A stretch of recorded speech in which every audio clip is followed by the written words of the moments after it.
아주 비인간적이고 잔인한 명령을 내렸습니다. 이스라엘 중에 태어나는 모든 남자 아기들을 나일강에 던져서 죽이라는 명령이 떨어졌습니다. 이 끔찍하고 불안한 시기에 모세가 태어납니다. 이 출애굽기 2장은 모세의 탄생 이야기로 시작되는데 다 같이 1절과 2절 말씀을 함께 읽겠습니다. 1절과 2절 말씀입니다.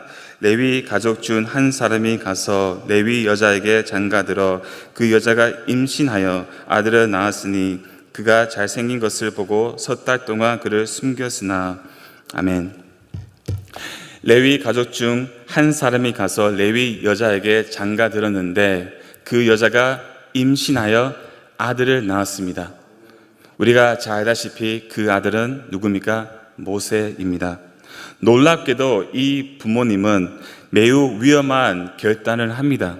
무엇을 합니까? 이 아기의 생명을 보존하기 위해 그를 석 달 동안 숨겼습니다. 이때 남자 아기를 숨기는 것은, 살리는 것은 왕의 명령을 철저히 어기는 것이고, 만약 들킨다면 즉시 사형 받을 수 있는데 왜 이 아기를 숨겼을까요? 다시 말씀을 보시면 그가 잘생긴 것을 보고 숨겼다고 말합니다. 자, 아기가 잘생겨서 숨겼다. 이 말의 의미는 과연 무엇일까요? 모든 부모는 자기 자식이 최고고 가장 예쁘고 잘생겼다고 나름대로 생각하지 않습니까? 그렇죠? 저희 어머니는 너무 객관적이라서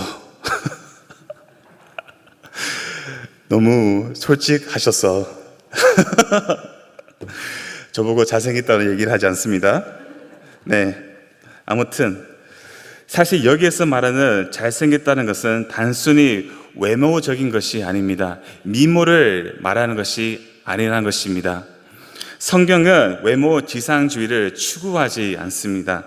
이 잘생긴다라는 말은 원어로 보시면 토부입니다. 무엇입니까? 토부. 이미 이 토부에 대해서 많이 알고 계실 건데요. 이 토부라는 말은 창세기 1장에서만 7번이나 등장하는데요. 창세기 1장 32절 말씀을 보시면 하나님이 지으신 그 모든 것을 보시니 보시기에 심히 좋았더라 라고 말씀하시는데, 바로 이 좋았더라 라는 말이 토부입니다. 이 토부라는 말을 찾아보면 매우 풍부한 의미들이 내포되어 있다는 사실을 우리가 알 수 있는데요. 좋다, 선하다, 아름답다, 번영하다, 행복하다 등 여러 의미가 있습니다. 또한 토부의 핵심이라고 말할 수 있는 것은 이것이 중요한데요. 하나님께서 창조하신 대로 피조물이 각자의 기능을 수행하는 것입니다. 쉽게 말씀드리자면 창조의 목적에 따라 사는 것입니다. 이것이 토부의 핵심입니다. 예를 들어 태양이 빛을 비추어 하늘을 환하게 하는 것이 토부입니다. 만약에 태양이 빛을 내지 못하면 그 창조의 목적에서 어긋나는 것이죠. 그러나 태양이 빛을 비추는 것을 하나님이 보시기에는 무엇입니까? 좋고 선하고 아름답다는 말입니다. 자, 여러분들에게 질문하겠습니다. 우리가 다 알고 있는 답입니다. 사람의 제일된 목적은 무엇입니까? 수백 번 들었습니다. 나를 창조하신 창조주 하나님을 뭐죠? 영화롭게 하며 그분을 영원토록 즐거워하는 것입니다. 그렇죠? 이것이 인간을 창조하신 목적입니다. 자, 그런데 이 창조 목적이 어떻게 우리 삶에서 드러날까요? 어떻게 드러날까요? 바로 예배입니다. 예배예요. 우리가 예배를 드릴 때 하나님이 보시기에 무엇입니까? 좋고 선하고 아름답다는 말입니다. 만약 우리가 예배를 드리지 않는다면 무엇입니까? 창조의 목적에서 이탈한 것입니다. 그래서 지금 이 모습이 무엇입니까? 토부예요. 최고의 인간의 모습은 예배입니다. 제가 히브리서 11장 23절 말씀을 읽어드리겠습니다. 믿음으로 모세가 났을 때에 그 부모가 아름다운 아임을 보고 석 달 동안 숨겨 왕의 명령을 무서워하지 아니하였으며. 아멘. 모세의 부모님은 모세를 보았을 때 무엇을 보았습니까? 그의 아름다움, 즉 토부를 보았어요. 근데 그 토부를 어떻게 보았습니까? 믿음으로 보았다고 말합니다. 믿음. 사도행전 7장 20절 말씀을 제가 읽어드리겠습니다. 그때에 모세가 났는데 하나님 보시기에 아름다운지라 그의 아버지의 집에서 석 달 동안 기르더니. 아멘. 자, 히브리서 11장 23절 말씀과 사도행전 7장 20절 말씀을 대조해 보면 약간 틀린 점을 우리가 찾아낼 수 있는데 찾아내셨습니까? 사도행전 7장 20절 말씀은 스데반 지사님의 설교 내용입니다. 네, 보세요. 스데반은 모세의 부모님이 그 아기를 보시기에 아름다웠다고 말하지 않습니다. 스데반은 어떻게 묘사합니까? 하나님이 보시기에 그가 아름다웠다고 말합니다. 자, 이것이 무슨 말일까요? 무슨 말일까요? 모세의 부모님은 하나님의 관점에서 이 아기를 보았다는 것입니다.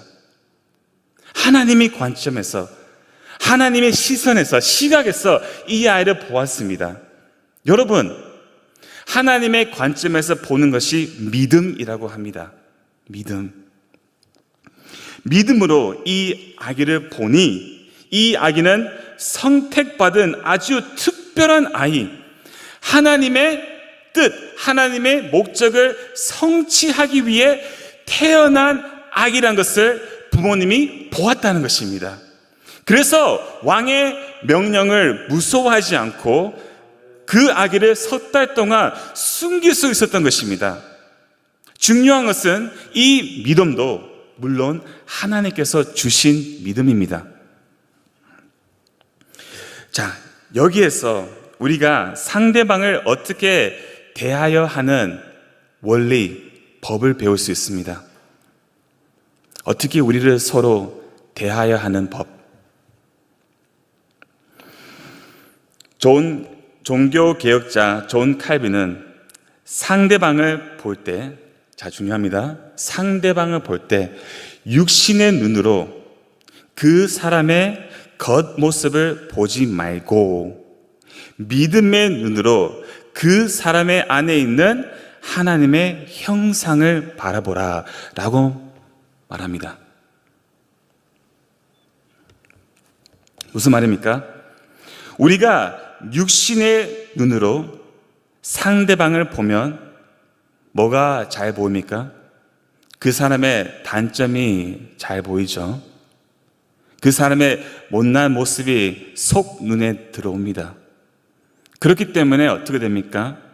우리가 서로에게 실망하고 미워하고 다투기도 하죠. 그러나 만약 여러분, 우리가 믿음의 눈으로 우리의 옆에 있는 지체를 바라본다면, 즉 믿음의 눈으로 옆에 있는 지체가 하나님께서 택한 백성이고 그리스도 안에 있는 형제 자매이고 무엇보다도 그 형제 자매 안에 하나님 보시기에 좋고 선하고 아름다운 그 형상이 있다는 것을 본다면 우리가 서로 사랑하고 용서하고 서로를 소중하게 여기지 않겠습니까? 우리 강성교회가 믿음의 눈으로 서로를 바라보는 아름다운 공동체가 되기를 소망합니다. 다 같이 3절 말씀 읽겠습니다. 3절 말씀. 더 숨길 수 없게 되매 그를 위하여 갈대 상자를 가져다가 역청과 나무 진을 칠하고 아기를 거기 담아 나일 강가 갈대 사이에 두고. 아멘. 이제 그 아기를 더 이상 숨길 수 없어서 그를 갈대 상자에 담아 나일 강에 둡니다. 이 갈대 상자라는 말은 원어로 보시면 테바입니다. 테바. 이 테바라는 말은 창세기 6장 14절 말씀에서 처음 등장하는데요. 제가 읽어드리겠습니다. 너는 고페를 나무로 너를 위하여 방주를 만들되 그 안에 칸들을 막고 역청을 그 안밖에 칠하라. 죄송합니다. 아멘. 하나님께서 노아에게 방주를 만들라는 명령입니다. 이 방주가 바로 테바예요. 방주가 테바입니다.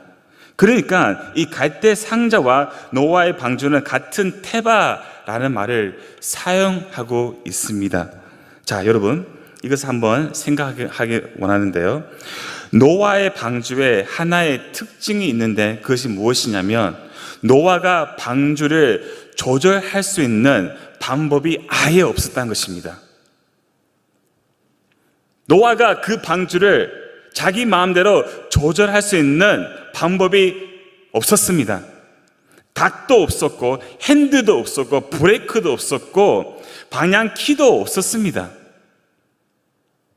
노아가 그 방주에 들어갔다는 것은 무엇입니까?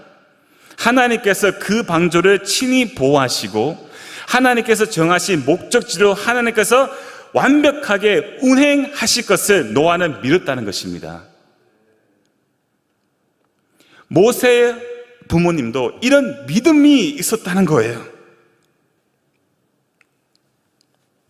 사랑하는 아들이 담겨있는 이 갈대 상자를 아시죠? 나일 강은요 진짜 험악했습니다. 악어가 가득 차 있었고요, 너무 위험하고 진짜 무서운 강입니다. 그런데 이 부모님이 믿음의 결단을 하고 그 아기를 나일강에 흘려보낼 수 있었던 것은 무엇입니까? 믿음입니다. 무엇을 믿었습니까? 하나님이 그 갈대 상자를 친히 보호하시고 하나님께서 완벽하게 그 갈대 상자를 인도하실 것을 부모님은 믿었다는 것입니다. 믿었습니다. 이 갈대 상자에 대해서 추가로 말씀드리고 싶은 것이 있는데 다시 3절 말씀을 보시면 갈대 상자 안에 물이 들어오지 못하도록 역청을 칠했다고 말합니다. 역청.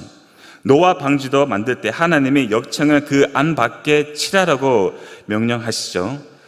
원어로 이 역청이라는 말은 따라하겠습니다. 코페르. 감사합니다.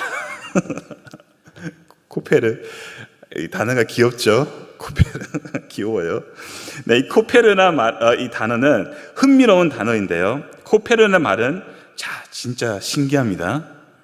이 뜻은 속전, 목감, 몸값, 그리고 구속을 의미해요. 신기하죠? 이 역천이. 자, 역천이 무슨 역할을 합니까? 갈대 상자와 물을 구분 짓는 아주 중요한 막는 장치의 역할을 합니다. 이 역청 때문에 물이 갈대상에 스며들지 못하고, 그렇죠, 그 아기의 생명을 보존하는 역할을 합니다. 이 역천이. 자, 그러나 그 갈대 상자 밖에 있는 나일강에 던져지는 모든 아기들은 어떻게 됩니까? 죽습니다. 자, 이 역청, 이것은 무엇을 우리에게 보여주고 있습니까? 예수 그리스도를 보여주고 있습니다. 예수 그리스도. 예수 그리스도 안에 있는 성도는 하나님의 그 무시무시한 심판을 피하고 구원받습니다. 아멘? 구원받습니다. 왜죠? 예수님이 우리의 죄를 짊어지시고 우리를 대신하여 그 심판을 다 받으셨기 때문입니다. 그러나 그리스도 밖에 있는 자들, 역전 밖에 있는 자들은 어떻게 됩니까? 죄에 대한 하나님의 그 무시무시한 심판을 그대로 다 받습니다.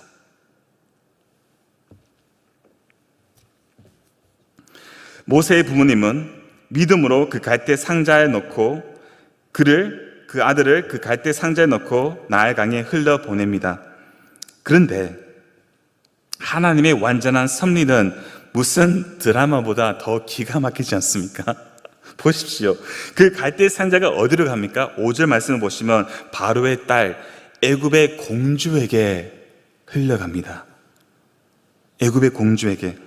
하나님의 완벽한 섭리가 아니다면 이것을 어떻게 우리가 설명할 수 있을까요? 아기가 흘러내려오는 그 순간에 애굽의 공주가 모욕하러 나일 강에 내려옵니다. 다른 사람도 아니고 애굽의 공주예요. 그리고 이 공주가 갈대 사이에 이 상자를 발견합니다. 더 놀라운 것은 뭐냐면 그 갈대 상을 열어보니 아기가 울고 있는데 그 공주가 어떻게 합니까? 이 아기를 불쌍히 여깁니다. 그 마음은 누가 주셨을까요? 하나님이 주신 마음입니다. 이 애굽의 공주가 모든 히브리 남자 아기를 죽이라는 아버지 왕의 명령을 몰랐을까요? 알고 있었어요. 알고 있었습니다. 그러나 여러분, 야고보서 2장 13절 말씀처럼 긍휼은 심판을 이깁니다. 긍휼은 무엇이 이깁니까? 심판을 이깁니다. 이것이 십자가입니다. 긍휼은 십자가입니다. 그렇죠? 십자가는 무엇을 했습니까? 하나님의 심판을 삼켜버렸습니다. 이 공주가 이 아기를 아들로 삼습니다. 한순간에 이 아기는 애굽의 왕자가 되어버렸습니다. 그리고 10절 말씀을 보시면 이 아기의 이름은 모세라고 지었습니다. 모세라는 이름은 뜻은 무엇입니까? 물에서 건져내다 라는 뜻인데, 놀라운 사실은 이 애굽의 공주가 지은 그 이름이 이 아기의 삶에 대한 예언이었습니다. 그렇죠. 모세가, 하나님이 모세를 통하여 이스라엘 백성을 애굽에서 건져내시지 않습니까?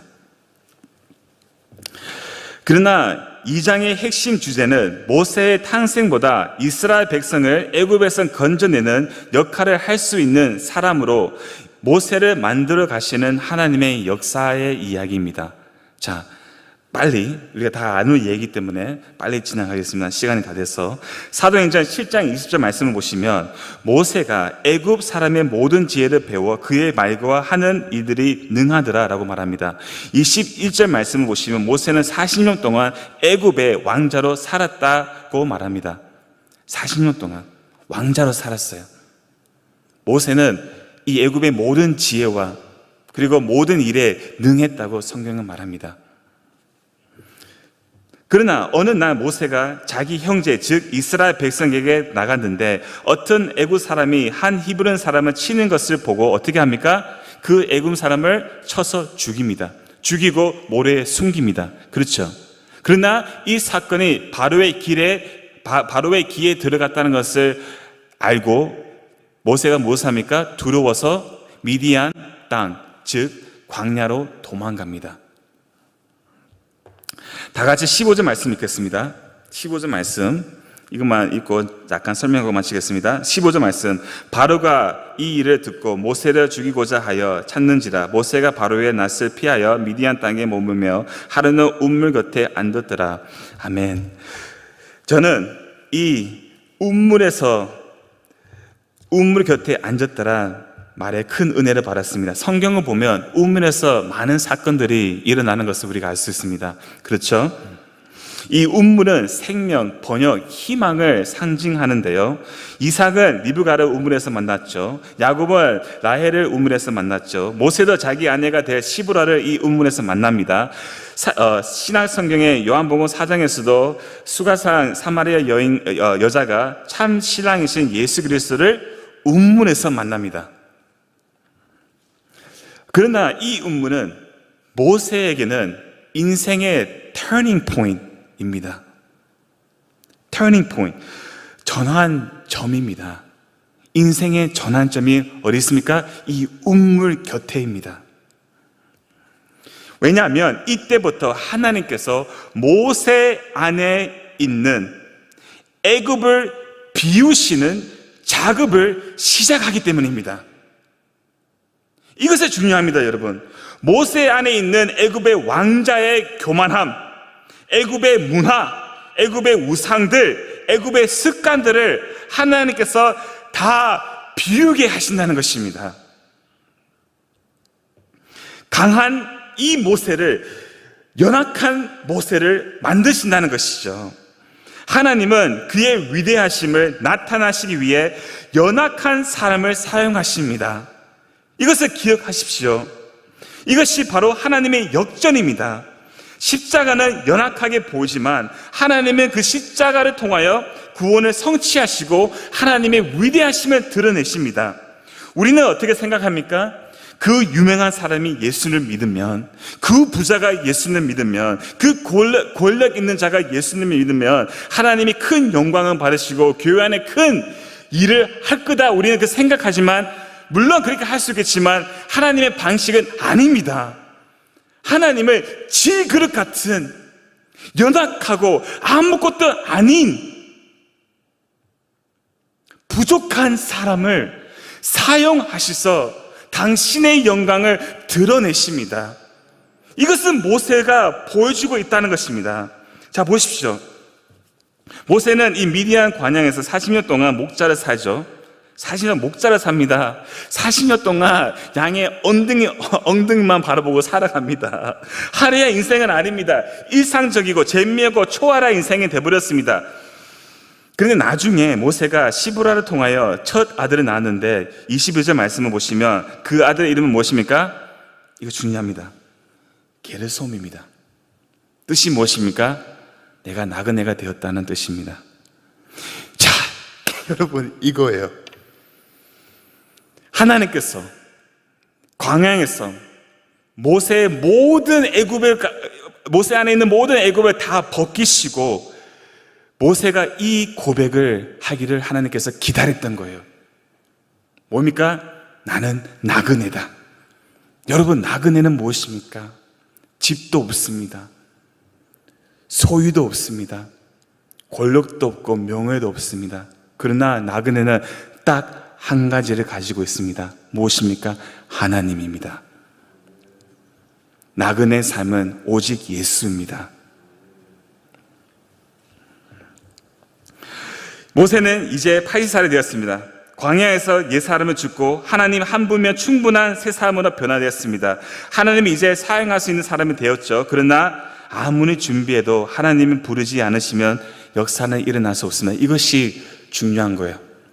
아무리 인간이 준비되어도 여러분, 하나님께서 부르지 않으시면 역사는 일어나지 않습니다. 보십시오. 하나님께서 아브람과 이삭과 야곱과 세운 언약을 뭐합니까? 기억하십니다. 기억하시고 준비된 모세를 부르시고 이스라엘 백성을 애굽에서 건져내십니다. 여러분, 하나님께서 성령님 안에서 여러분과 저를 어떻게 합니까? 계속 우리의 옛사람을 비우고 계십니다. 그리고 또한 우리의 삶에 그것을 하기 위하여 무엇을 허락하십니까? 운물을 허락하십니다. 운물. 그 운물을 통하여 우리가 더 낮아지고 우리 자신을 비우며 하나님의 시간이 찼을 때 하나님의 영광을 드러내는 우리 강성교회 가족들이 되시기를 소망합니다. 아멘. 주기도문으로